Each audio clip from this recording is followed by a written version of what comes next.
The one thing that all con men have in common is they have a street education.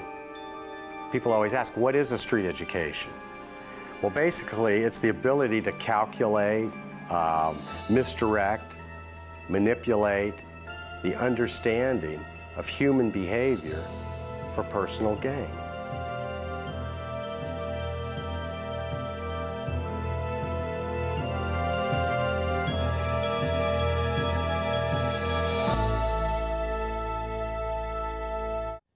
The owner of an expensive restaurant pieces through the Daily Mail to discover this letter from a customer.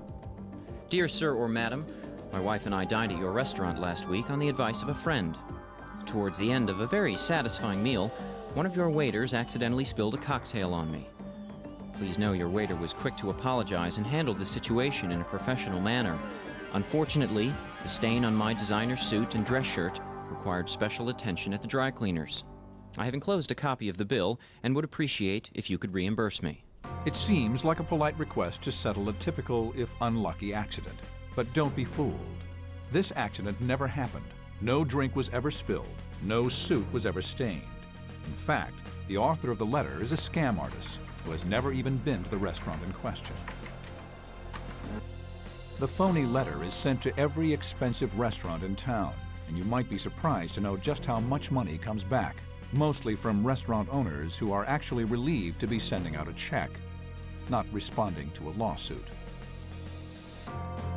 Back in my day, I would go to a dry cleaning establishment, and as soon as they turned their head, I'd reach over the counter and steal the receipt book.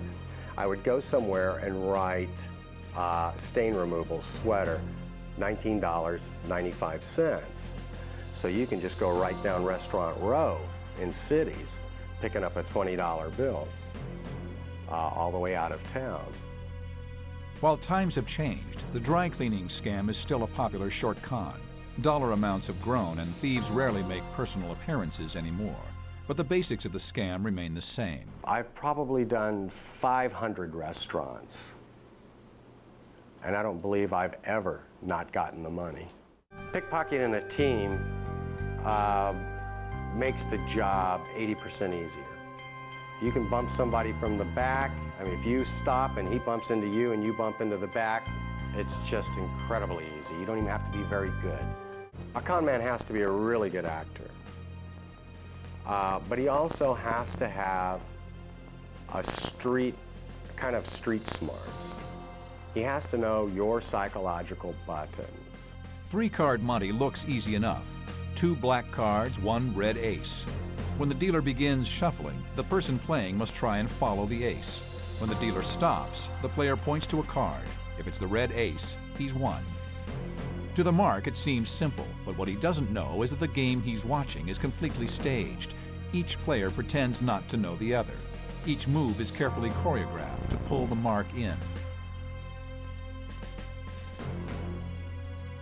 The current player rarely loses, but even when he does, the roper proves his expertise, picking out the right card every time, quietly coaching the mark.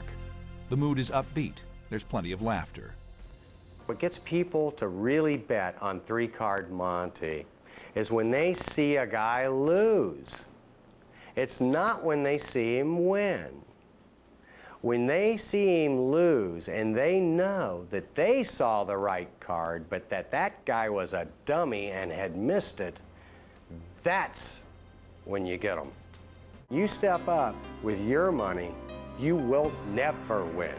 Never. Somebody that's playing 3-card monte, the best thing they can do is not watch the guy throw them and just take a guess. Then at least you're going to get 1 out of 3. There's an ecstatic high in the middle of a scam when you know you've brought that person to the letter Z.